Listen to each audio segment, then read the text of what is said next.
waiting for this fight for a long time. I think we'd all agree both fighters are well past their peak now. What I want to get your opinion on, maybe just not the most important point here, but if this fight had happened 5, 6, 7 years ago, or when both fighters were at their peaks, when both fighters were world champions a few years ago, how would this fight have turned out? We'll get on to official predictions in a little while, but want to get your opinion on that. Paul, going to go to you first. What would have happened? I think it's a really interesting one, because I genuinely do believe, even when they were both at their peaks, it was still difficult to call. And I know we were kind of discussing off camera there as well. It is still kind of like, I don't have a clue who's going to win. I think the interesting point here is it's kind of, feel like, although they're the same age, they're both 35 now. I think their peaks were at a different time. Kind of, I think Khan peaked before Brook did.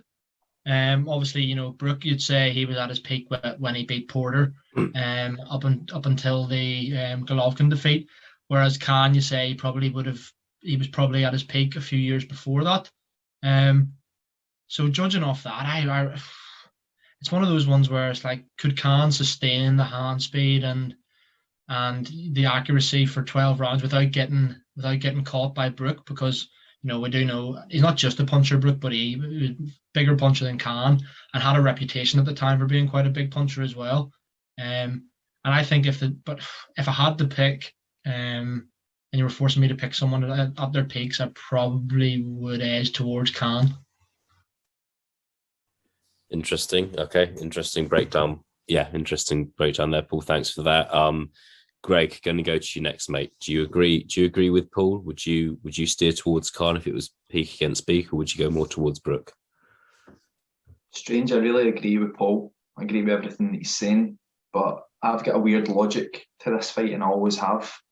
I think Khan is 10 times the fighter Kell Brook is. Always has been, always will be. Much more talented, much more in his arsenal.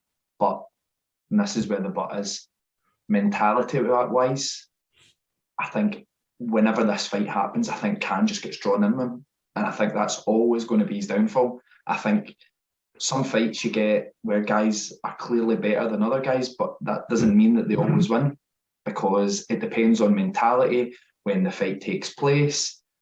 And I've always just seen Khan absolutely schooling him by getting stopped.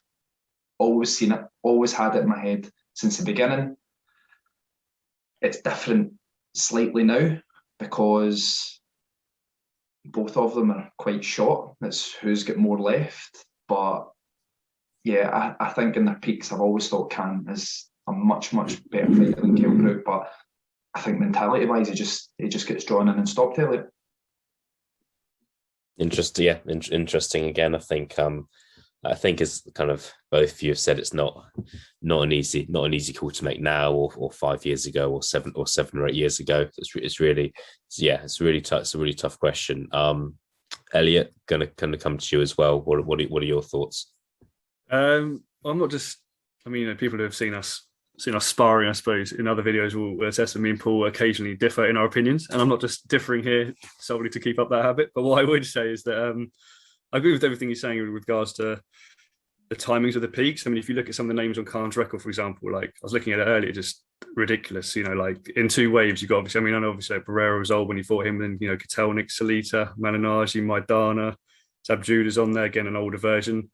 Loses to Garcia, goes on that pre-Canelo run of Diaz, Collazo, Alexander, Algieri. And you're looking at those names and thinking, right, that's obviously a credible CV. When you look at Kell Brook, you're looking at it going, Sean Porter and Frankie Gavin. Probably Frankie Gavin only really is a promise, rather than an actual credible opponent. So you're looking at it that way and you're going, I mean, your head has to say that Khan probably would have too much for him. But I actually agree with Greg. I've always thought intuitively that if they actually did fight, I think Kell Brook would beat him.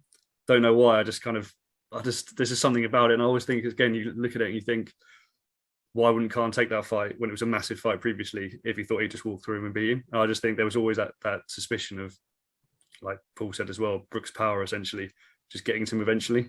So I actually, peak versus peak, would have gone with my heart and basically said I think Brook would have beaten him, probably by KO.